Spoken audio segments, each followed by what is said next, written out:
नमस्कार, प्लैनेटेक्स में आपका स्वागत है। हमेशा की तरह आपसे निवेदन है, हमारे वीडियोस को लाइक करें, फ्रेंड्स एंड फैमिली का शेयर करें, प्लैनेटेक्स को सब्सक्राइब करें और बेल आइकन दबाना बिल्कुल नहीं भूलें।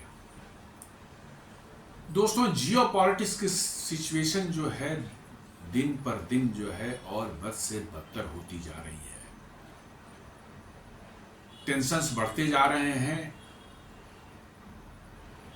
युद्ध का खतरा जो है अमेरिका और रसिया के बीच में जो और बढ़ता जा रहा है।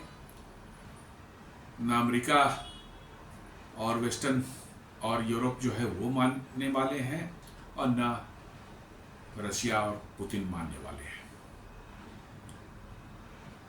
हर रोज सिचुएशन कुछ इम्प्रूव होने की बजाय और खराब होती जा रही है।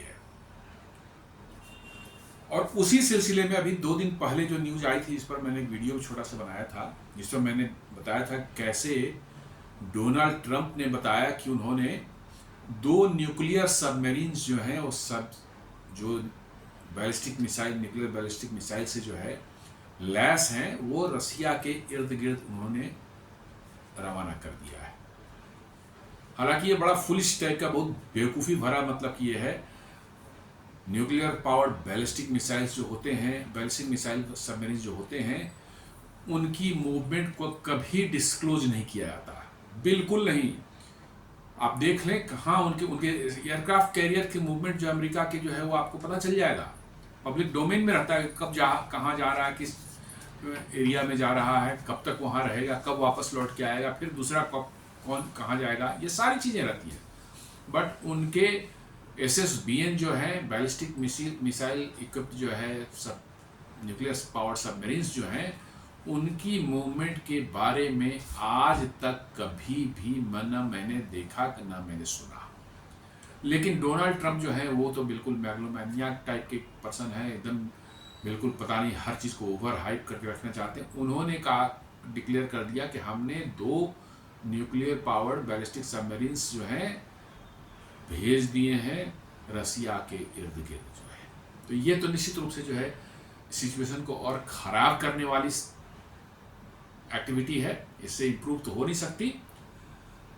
अब और ये क्यों हुआ, उसके पहले आपको मैंने बताया था उस वीडियो में कि कैसे जो है रसिया के पूर्व राष्ट्रपति दिमित्री मेडवेडेव जो हैं, जो कि पुतिन के बिल्कुल दाहिने हाथ हैं और अभी रसिया के डेप्यूटी सिक्योरिटी एडवाइज़र हैं, उन्होंने एक कमेंट किया जब उन्होंने डोनाल्ड ट्रंप ने भारत और रसिया को जो है एक डेड इकोनॉमी डिक्लेयर कर दिया था। तो मेडवेडेव ने एक ट्विटर पर कुछ डाला था कि dead hand will strike. Dead hand, जैसा मैंने बताया था उसी वीडियो में, डेड हैंड इसका रसिया का एक ऑटोमेटेड जो है न्यूक्लियर रिस्पांस सिस्टम है कि इन केस यदि रसिया के लीडरशिप वाइप आउट हो जाए, कोई कमांड एंड कंट्रोल स्ट्रक्चर नहीं बचे, तो सिस्टम ऑटोमेटिकली जो है अमेरिका पर जो है लॉन्च कर सकता है न्यूक्लियर मिसाइल्स, खुद से डिसाइड करके। ये सोवियत यूनियन के ज़माने से बना हुआ सिस्टम है। हालांकि रसिया बोलता है नहीं, अब नहीं काम करता, हटा दिया, लेकिन बट रिपोर्ट्स आर देयर कि ये अपग्रेड किया गया है and it is still there.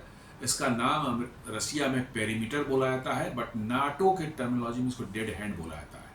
तो दिमित्री मेडवेडेव जो है, उन्होंने उसी तरफ इशारा किया था कि डेड हैंड विल स्ट्राइक। उन्होंने रसिया और भारत की जो है इकोनॉमी को डेड इकोनॉमी बोला था, तो उसी सिलसिले में उन्होंने कहा कि डेड हैंड विल स्ट्राइक। उसके बाद जो है डोनाल्ड ट्रंप बौखला करके उन्होंने कहा कि मैंने 2 न्यूक्लियर सबमरीन रसिया की तरफ डिस्पैच कर दिए हैं। तो उसके बाद क्या होता है उस पर आज बात करते हैं।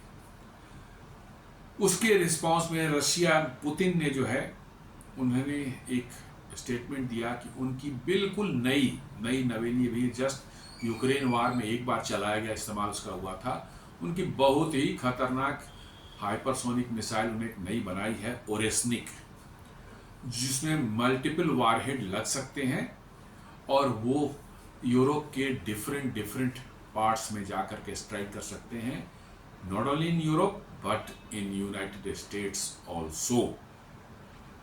और 10 मैक की उसकी स्पीड है, उसको रोक पाना बड़ी मुश्किल है। इसको बहुत ही हाईली मैन्यूवरेबल है जब वो री एंट्री करके जो है अपने टारगेट की तरफ मूव करता है। नाटो के एक्सपर्ट्स ने खुद बताया है कि अभी फिलहाल उनके पास इसको रोकने का कोई व्यवस्था नहीं है। तो आप समझ सकते हैं, तो पुतिन ने यही कहा कि भैया हम भी और स्निक मिसाइल जो हमारा रेडी हो गया है, ये प्रोडक्शन इसका शुरू हो चुका है और हम लोग इसको बेलारूस में जो है डिप्लॉय करने जा रहे हैं। रसिया में तो होगा ही होगा, बगल में बेलारूस में भी डिप्लॉय करने जा रहे हैं। और उसके बाद से दुनिया में हड़कंप मचा हुआ है। इस मिसाइल की खासियत है कि न सिर्फ conventional warhead but at the same time जो है न्यूक्लियर वारहेड्स भी कैरी कर सकता है ये।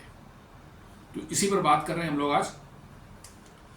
रसिया की जो new Oreshnik hypersonic missile has officially entered serial production and is set to be deployed in Russia Belarus by the end of 2025, according to bold statement by president Vladimir Putin.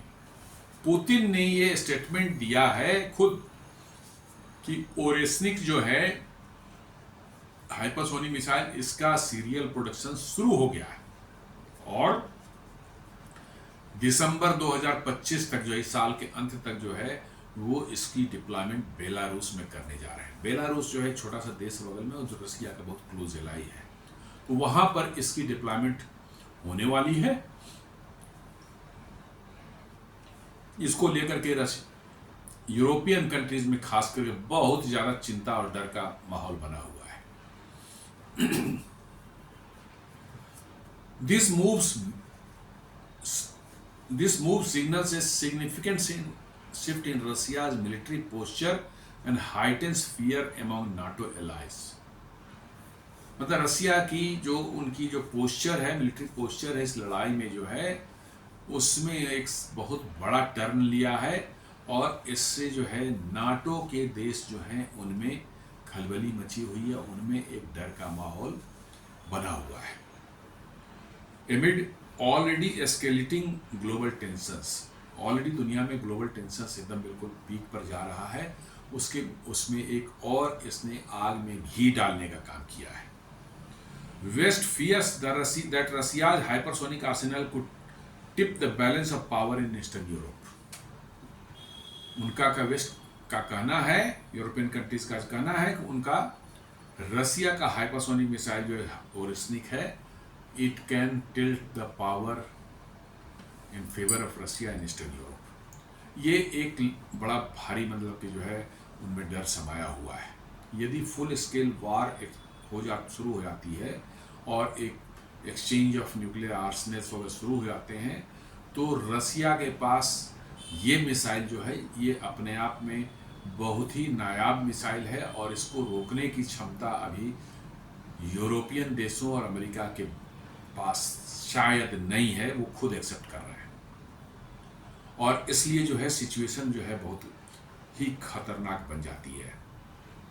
अब इसको ले लें कि भाई इतनी खतरनाक सिचुएशन बन रहे थे, डे बाय डे इसको खतरनाक बना कौन रहा है, इस पर भी हम लोग बात करेंगे इसके आगे। ये हम लोग ऑलरेडी जान चुके हैं कि प्रोवोकेटिव स्टेटमेंट्स जो हैं, जो दिमित्री मेडवेडेव से के बाद आया था डोनाल्ड ट्रंप ने, उसके बाद जो है उसके रिस्पॉन्स में न्यूक्लियर सबमरीन्स को डिस्पैच करने का एक मतलब उन्होंने स्टेटमेंट दिया और उसके बाद जो है पुतिन जो है सामने आके उन्होंने हाइपरसोनिक मिसाइल जो है बेलारूस में डिप्लॉय करने का उन्होंने ऐलान कर दिया और कहा कि by end of this year जो है विल डिप्लॉय इट। तो दोस्तों अब सोचने वाली बात है कि जब इतना डर भी लग रहा है वेस्ट यूरोप को जो है, यूरोपियन कंट्रीज को, तो फिर इस वार को आखिर इतना क्यों लिंगर कर रहे हैं और उसको क्यों खींचने की कोशिश कर रहे हैं यूक्रेन रसिया वार को जो है। दरअसल ये यूरोप का तो खासकर वेस्टर्न यूरोप, ईस्टर्न यूरोप की बात मैं नहीं कर रहा। ईस्टर्न यूरोप अभी भी जो है इस वार के एगेंस्ट में है, ये वीडियो लंबा हो जाएगा इसलिए मैं उसको इंक्लूड नहीं कर रहा हूँ। अगला वीडियो जो रात में मैं बनाऊंगा उसमें मैं उसका जिक्र करूँगा। ये उसी पर है कि कैसे ईस्टर्न यूरोप अब धीरे धीरे अपने आप को इस वार से, रशिया यूक्रेन वार से अपने आप को अलग करने की कोशिश कर रहा है, और शायद कुछ कंट्रीज नाटो से भी निकलने की बात कर रहे हैं, यानी कि नाटो के अंदर में भी दरार दिखने लगी है। इस पर बात करेंगे अगले वीडियो में। और स्टिंग मिसाइल, जैसा मैं बोल रहा था कि ये हाइपरसोनिक मिसाइल है, और जैसा क्लेम किया जाता है रशियन ऑफिशियल द्वारा जो है, it can reach a speed up to Mach 10 nearly 3400 metres per second, 3400 metre per second, and is capable to evade most current missile defense system due to its high speed, unpredictable trajectory। Trajectory जो इसकी है final phase में जो आती है वो सीधे नहीं आती है, वो उसमें मान लो ऐसे ऐसे चेंजेस अपने आप करता है ये। तो अनप्रेडिक्टेबल ट्रेजेक्ट्री की वजह से जो है इसको इंटरसेप्ट कर पाना कि कोई किसी भी अवेलेबल जो है उपलब्ध जो एयर डिफेंस सिस्टम है दुनिया में, उसके लिए इसको रोक पाना जो है करीब करीब असंभव है। असंभव कुछ भी नहीं है, लेकिन करीब करीब असंभव है। And is able to evade most current missile system due to its high speed, unpredictable trajectory and potential to carry multiple warheads। ये मल्टीपल वारहेड्स भी अपने साथ ले जा सकता है, एक नहीं दसियों वारहेड्स एक साथ ले जा सकता है। यानी कि ये जब अटैक होगा तो 10 वारहेड 10 डिफरेंट शहरों पर गिर सकते हैं, 10 डिफरेंट टारगेट्स पर गिर सकते हैं, जो सैकड़ों किलोमीटर या हजारों किलोमीटर दूर हो सकते हैं एक दूसरे से। यानी एक मिसाइल से भी जो है मल्टीपल कंट्री पर जो है अटैक की जा सकती है, क्योंकि यूरोप में कंट्रीज बहुत बड़े बड़े साइज के नहीं है। तो एक मिसाइल में 10 यदि हैं तो 2 4 5 कंट्री जो है एक मिसाइल से जो है उन पर अटैक हो सकते हैं, उन पर आक्रमण किया जा सकता है। बिकॉज कि उनकी ज्योग्राफिकल जो है साइज जो है छोटे छोटे हैं। तो एक मिसाइल आ रहा है, कोई 200-500 किलोमीटर उधर गिरा, कोई 1000 किलोमीटर इधर गिरा, तो सभी अलग अलग कंट्रीज में गिर सकते हैं। तो ये एक खतरनाक स्थिति जो है यूरोप के लिए बन रही है, और इसको लेकर के यूरोप के अंदर जो है टेंशन तो है बना हुआ है। Unlike conventional missile, the Orosnik maneuverable re-entry vehicle MARV जिसको बोलते हैं, allows to shift direction mid-flight, making it nearly impossible for US और NATO missile defense system to intercept। कहते हैं कि ये इतना मैन्यूवरेबल है ये मिसाइल कि री एंट्री के बाद जो है ये अपने डायरेक्शन और ट्रेजेक्ट्री को मिड फ्लाइट बीच में ही बदलने की इसकी जो है क्षमता है, और उसके कारण ये नियरली इम्पॉसिबल हो जाता है यूएस और नाटो के किसी डिफेंस सिस्टम द्वारा इसको जो इंटरसेप्ट करने से जो है। It is design to carry either conventional explosive और nuclear warhead, giving Russia enormous flexibility in both tactical and strategic military planning. चूंकि दोनों तरह के इसमें वॉरहेड्स लग सकते हैं, कैपेबल है कन्वेंशनल भी और न्यूक्लियर भी, तो ये रसिया को बहुत बड़ा एडवांटेज देता है कि चाहे तो वो टैक्टिकल लेवल पर इसका इस्तेमाल करे कन्वेंशनल वॉरहेड को इस्तेमाल करके, या न्यूक्लियर वॉरहेड करके स्ट्रेटेजिक लेवल पर भी इसको जो है अपनी इस्तेमाल कर सकता है। तो ये बड़ी खतरनाक एक सिचुएशन बन गई है। अब आप देखेंगे पोलैंड को के मतलब कि जो है जस्ट साइड में जो है आपको बेलारूस है, नहीं पोलैंड की साइड में नहीं, हाँ पोलैंड एक तरफ है, लिथुआनिया लैटविया जो है वो उसके वेस्टर्न साइड में है, और रसिया जो ईस्टर्न साइड में है, और सदर्न साइड में जो यूक्रेन है। तो बड़े ही एकदम बिल्कुल स्ट्रेटेजिक लोकेशन पर वहाँ पर, जहाँ से पोलैंड जर्मनी सब बहुत दूर नहीं है। It will take hardly few minutes to reach Oreshnik missiles in Germany, Belgium, Netherlands. हो सकता है 10 मिनट में फ्रांस ही पहुँच जाए, 20 मिनट में, 15 मिनट में जो है यूके ही पहुँच जाए। तो इट इज़ माने रिस्पॉन्स टाइम लोगों के पास कम रहेगा इसको करने के लिए, और at the same time due to highly manoeuvrable characteristics जो है, इसका जो री एंट्री वाला पार्ट होगा उसके कारण जो है इनको बच पाना इनके लिए जो है नेक्स्ट टू इम्पॉसिबल लगता है।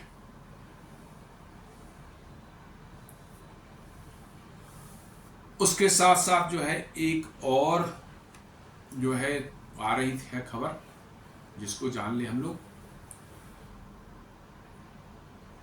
यूक्रेन वार तो चल ही रहा है, जिसमें वेस्टर्न यूरोप पूरी तरह से जो है, या यूरोप जो बोल सकते हैं, नाटो और यूरोपियन यूनियन जो है पूरी तरह से यूक्रेन के सपोर्ट में खड़ा है। हर तरह के पैसे से, हथियार से, सारे मदद वो कर रहे हैं, और रसिया उनसे अकेले लड़ रहा है पिछले 3.5 सालों से। इन्हीं बीच में जो है एक खबर जो मैंने देखी, इससे थोड़ा सा और जियोपॉलिटिकल सिचुएशन गड़बड़ होती हुई नजर आ रही है।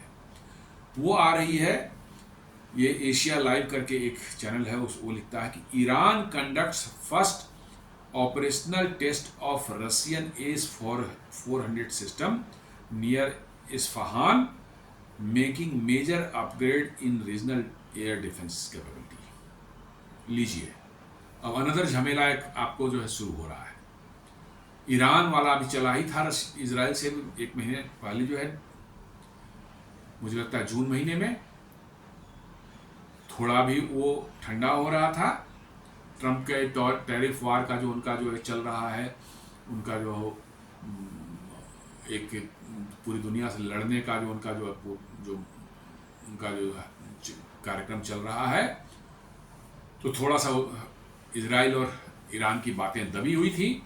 अब मालूम हो रहा है कि रसिया ने चुपचाप S-400 एयर डिफेंस सिस्टम जो है ईरान को दे दिया है, और ईरान ने उसका फर्स्ट जो है सक्सेसफुल टेस्ट, जो ऑपरेशनल टेस्ट जो है, वो इस्फहान उनका एक शहर है, वहाँ पर भी जो है मिलिट्री ये न्यूक्लियर इंस्टॉलेशन है, जिस पर अमेरिका ने जो बम गिराए थे, उसमें इस्फहान भी शामिल था। नतांज, इस्फहान और एक और फॉर्दो, ये 3 मेन साइट थे। तो इस्फहान जो है वहाँ पर न्यूक्लियर इंस्टॉलेशन उनके हैं, वहाँ पर जो है ये टेस्ट किया गया है। इसका मतलब ये है कि रसिया ने ईरान को एयर डिफेंस सिस्टम और अदर हथियार देने शुरू कर दिए हैं। और आपको याद होगा कि कुछ दिन, जस्ट 3-4 दिन पहले जो है रसिया से ही ये न्यूज़ निकल के आई थी कि nuclear warheads can reach Iran also. इसका मतलब है कि यदि सिचुएशन ज़्यादा खराब हुई तो रसिया जो है न्यूक्लियर वारहेड्स जो है ईरान भी पहुंचा सकता है। और ये रसिया के लिए बहुत आसान है। पूरा सेंट्रल एशिया जो है रसिया के ग्रुप के ये हैं, कंट्रीज हैं, उनके थ्रू वो ईरान पहुंच सकता है। लैंड बोर्ड से, कोई एयर से, सी से जाने की जरूरत नहीं है। और यदि ऐसा हो गया तो आप जान लीजिए कि ईरान ऐसे ही बहुत ही अनप्रेडिक्टेबल एक कंट्री है, और उसके हाथ में एक वाकई जो है एक फंक्शनल रेडीमेड न्यूक्लियर मिसाइल लग जाए along with the delivery system like missile, तो यू कैन इमेजिन कि consequences कैसे हो सकते हैं। मतलब सिचुएशन बहुत ही खतरनाक स्थिति में जा सकती है। ट्रंप ने बेसिकली जो है एक कोल्ड वार जो चलता था अमेरिका और सोवियत यूनियन बीच में, करीब करीब उसी स्थिति में ट्रंप ने दुनिया को ला दिया है। करीब करीब स्थिति वैसी ही हो गई है जो कोल्ड वार में थी, कि कोई किसी पर विश्वास नहीं कर सकता है, कोई किसी पर जो भरोसा नहीं कर रहा है। हर कोई को शंका ये थी कब हम पर न्यूक्लियर अटैक दूसरा करने वाला है। अमेरिका को डर रहा था कि सोवियत यूनियन कर देगा, सोवियत यूनियन को डर रहा था अमेरिका कर देगा। दोनों एक दूसरे पर मिसाइलें और अपने न्यूक्लियर हथियार जो है बिल्कुल टारगेट करके रखते थे। सिर्फ बटन दबाने की जरूरत थी और मिसाइलें चल जाती। ये थी सिचुएशन थी कोल्ड वार के जो 60s, 70s, 80s तक जो है, जब तक कि सोवियत यूनियन का विघटन नहीं हुआ और रसिया अलग हो गया और उसके साथ साथ अलग हो गए, रसिया की फाइनेंशियल कंडीशन बहुत खराब हो गई, तब तक यही सिचुएशन थी। कभी भी कोई न्यूक्लियर बटन दबा दिया इधर रसिया की तरफ से चाहे अमेरिका की तरफ से, तो समझ लीजिए कि दुनिया का क्या हालत होने वाला था। तो वही स्थिति ट्रंप जो है शायद दुनिया में फिर ला चुके हैं। US nuclear submarine search towards Russia after Trump Medvedev clash and then Putin जो है उसके बाद ओरिस्निक की बात कर रहे हैं। तो अब जानने की कोशिश करते हैं कि आफ्टर ऑल जब इतना जानने के बाद भी जो है अमेरिका या यूरोप ये क्यों नहीं इसको सिचुएशन को डी एस्केलेट करने की बात सोचते हैं। दोस्तों एक चीज मैं बता दूं आपको, अमेरिका की स्थिति में बताता हूं। अमेरिका एक ऐसा देश है जहां पर उसकी सरकार पर अलग अलग तरह के प्रेशर ग्रुप्स हमेशा काम करते हैं रहते हैं और अपनी सुविधा के हिसाब से सरकार को डिसीजन लेने के लिए बाध्य करते हैं। और उसी में जो सबसे बड़ा एक ग्रुप है, गुट है, वो है वहां का मिलिट्री इंडस्ट्रियल कॉम्प्लेक्स, जो वहां की हथियार बनाने वाली बड़ी बड़ी कंपनियां जैसे Lockheed Martin, Boeing defence, Northrop Grumman, आपको Bell helicopter, Sikorsky, then Newport News Electric boards, ये दो चार मैं नाम ले रहा हूं, बड़ी लंबी लिस्ट है। बड़े बड़ी कंपनियां हैं, बिलियन डॉलर्स ट्रिलियन डॉलर्स का उनका बिजनेस होता है और उनकी एक ऐसी लॉबी है जो अमेरिकी सरकार पर नियंत्रण रखती है और उनको चाहिए कि दुनिया में हमेशा कहीं न कहीं वार चलता रहे। एक वार खत्म होगा, दूसरा वार शुरू करवा देंगे, दूसरा वार खत्म होगा, तीसरा वार शुरू हो जाएगा। ये उनकी एक स्ट्रेटजी है ताकि उनके हथियार दुनिया में लगातार बिकते रहें और billions and trillions of dollar की कमाई उनकी जो है हमेशा होती रहे। ये मिलिट्री इंडस्ट्रियल कॉम्प्लेक्स इतना पावरफुल है कि शायद वहां का कोई राष्ट्रपति भी जो है इनको ना नहीं कर सकता, क्योंकि वो उस राष्ट्रपति के चुनाव में जो है ओपनली फंडिंग करते हैं और वो ऑब्लिगेशन जो राष्ट्रपति पर रहती है कि भैया आपको फंडिंग हुई है तो आप उसको फायदा भी करवाएंगे। और अमेरिका में किसी राष्ट्रपति के कैंडिडेट को ओपनली किसी कंपनी के द्वारा फंड किया जाना जो है इसमें कोई बुराई नहीं है।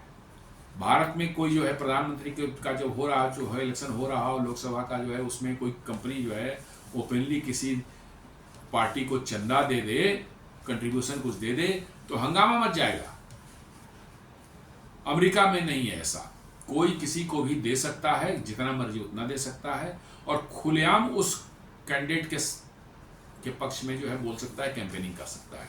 जैसे अपने अभी आप देखा होगा, अभी रिसेंटली जो चुनाव लास्ट ईयर जो हुए थे अमेरिकन राष्ट्रपति के, उसमें एलन मस्क ने किया $300 मिलियन उन्होंने कंट्रीब्यूट किया था रिपब्लिकन पार्टी को और ट्रंप के फेवर में उन्होंने कैंपेन किया था। पूरा ट्विटर जो है, जो अभी एक्स जिसको बोलते हैं, इसने ट्रंप के केस के जो उनका नैरेटिव है और उनकी जो बातें हैं उसको पूरी तरह से उन्होंने कैप्चर किया, फैलाया, लोगों के बीच में गए और देखिए ट्रंप कैसे जो है अच्छे से जीत कर निकल के आ गए। तो इसी तरह से मिलिट्री इंडस्ट्रियल कॉम्प्लेक्स भी जो है वो उतना ही पावरफुल है, वो किसी राष्ट्रपति को झुका सकता है और जरूरत पड़े तो CIA की मदद से राष्ट्रपति को काराफादफा भी कर सकता है।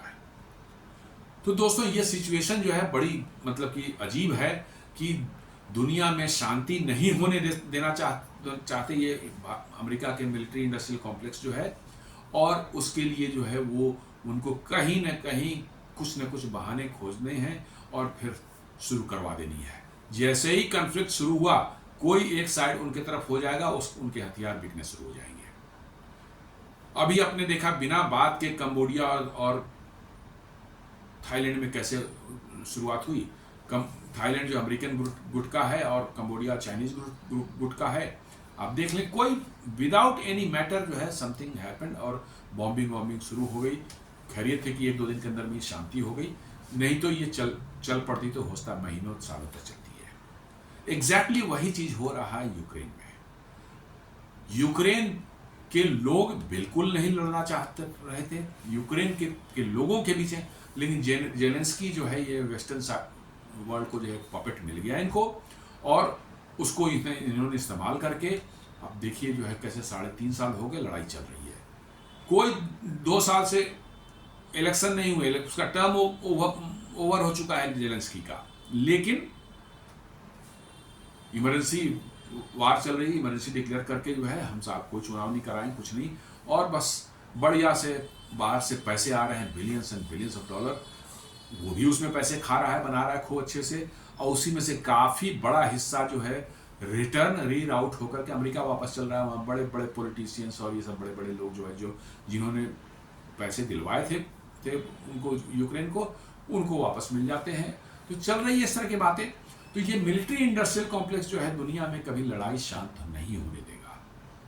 ये देशों को समझने की जरूरत है जो कि इस पछड़े में पड़ जाते हैं कि कैसे उनका इस्तेमाल कर जो है वो पैसे जो है जा रही उन कंपनी, बड़ी बड़ी कंपनियों के जेब में। यूक्रेन में भी जो हथियार जा रहा है वो कहाँ से जा रहा है? पहले अमेरिका से पैसा जाता है, टैक्स पेयर का मनी यूक्रेन को जाता है, और फिर वही टैक्स पेयर का मनी जो इन कंपनियों के पास जाता है हथियार खरीदने के लिए। तो अमेरिका का पैसा जो है लौट करके फिर अमेरिका में ही आ जाता है। आपको दे दिया, गोले बारूद दे दिया, आप उसको दीवार की तरफ फोड़िए, होने जाना तो कुछ नहीं है।